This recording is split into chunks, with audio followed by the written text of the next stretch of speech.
Bugungi mavzu fonetik nutq nuqsoni va ovoz buzilishlarni bartaraf etishdagi korreksion ish tizimida logopedik ritmika.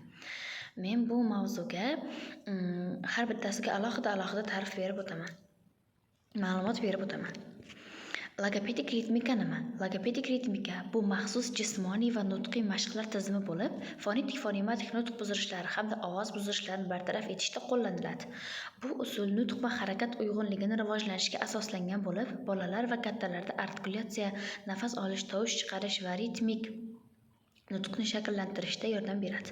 Logopedik ritmikaning maqsadi: nutq harakat bilan uyg'unlashtirish orqali nutq apparatini faollashtirish, artikulyatsiya mushaklarini mustahkamlash va moslashuvchanligini oshirish, nafas olish va fonatsiya jarayonini yaxshilash, ritmik sezgi rivojlantirish va nutqni ohangni me'yorlashtirish, diqqat va motor koordinatsiyasini yaxshilash.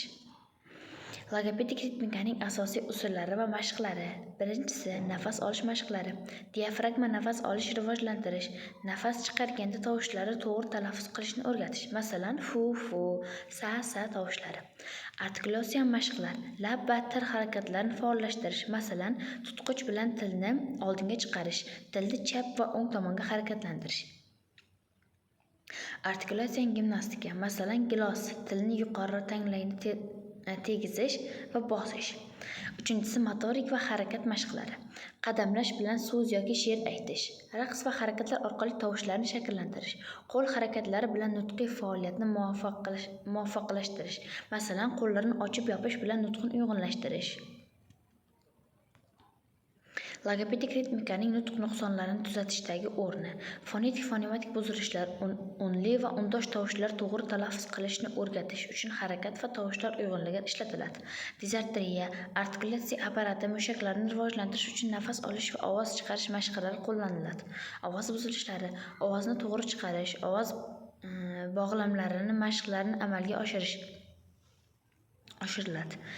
Tutilish, tutuqlanish, ritm va nafas muvofiqlashtirish orqali tinch va izchil nutq shakllantiradi.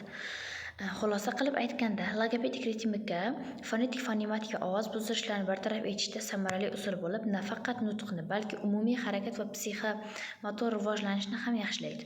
Ushbu usul musiqa, harakat, nafas olish mashqlari va ritmika nutqni uyg'unlashtirish orqali bolaning nutqiy imkoniyatini kengaytiradi. Fonetik nutq nuqsoni nima? Fonetik nutq nuqsoni bu bola yoki kattalarda tovushlarni to'g'ri talaffuz qila olmaslik va ularni farqlashdagi qiyinchilik bilan bog'liq nutq buzilishidir. Bunday nuqson odatda bolaning fonemalar ajrata olmasligi yoki artikulyatsiya apparati mushaklarining yetarlicha rivojlanmaganligi bilan bog'liq bo'ladi. Fonetik va nutq buzilishlarining farqi. Fonetik buzilishlar tovushlarda noto'g'ri talaffuz qilish, masalan, r harfini o'rniga l deb aytish. Fonematik buzilishlar fonemalar ajratish, farqlashda qiyinchiliklar. Masalan, paka va baka so'zlarini bir xil deb tushunish. Fonetik nutq nuqsoni sabablari. Nutq apparati rivojlanishidagi nuqsonlar: tilning qisqa bo'lib, yuqori yoki past tanglay shaklining noto'g'ri rivojlanishi, artikulyatsiya mashqlarining yetarlicha rivojlanmaganligi. Ikkinchisi, eshitish qobiliyatidagi muammolar, eshitishning tug'ma yoki orttirilgan pasayishi, fonemalarni farqlashdagi qiyinchiliklar, markaziy asab tizimi muammolari, tug'ma yoki orttirilgan nevrologik kasalliklar, doimiy stress, psixologik travmalar, ijtimoiy va pedagogik omillar, nutqiy muhitning yetarlicha rivojlanmaganligi, ota-onaning noto'g'ri nutqiy namunasi. Fonetik nutq nuqsoni belgilari. Tovushlarni noto'g'ri talaffuz qilish. Misol uchun, sh o'rniga s, r o'rniga esa l tovushlarini almashtirib aytib qo'yishi. So'z tarkibidagi tovushlarni tushirib qoldirish yoki almashtirish.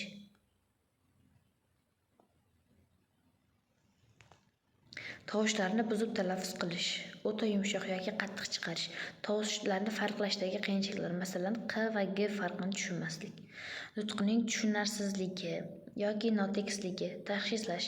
Logopedik bolada fonetik buzilish bor yo'qligini aniqlash uchun artikulyasion apparatning rivojlanishini tekshiradi, eshitish va fonetik idrokni baholaydi.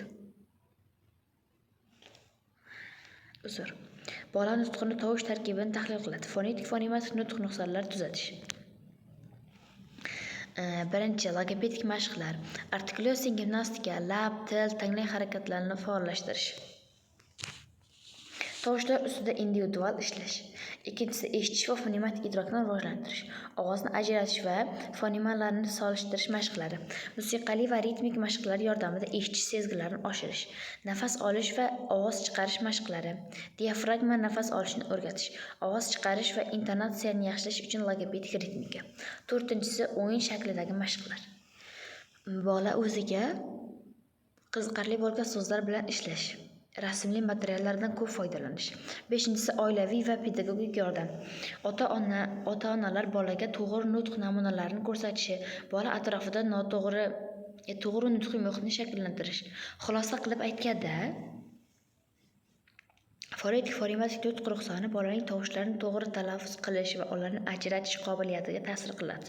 Bunday muammolar erta aniqlash va logopedik mashg'ulotlar bilan shug'ullanish bolaning nutqiy rivojlanishini sezilarli darajada yaxshilaydi. Endi uchinchisi, ovoz buzilishlari.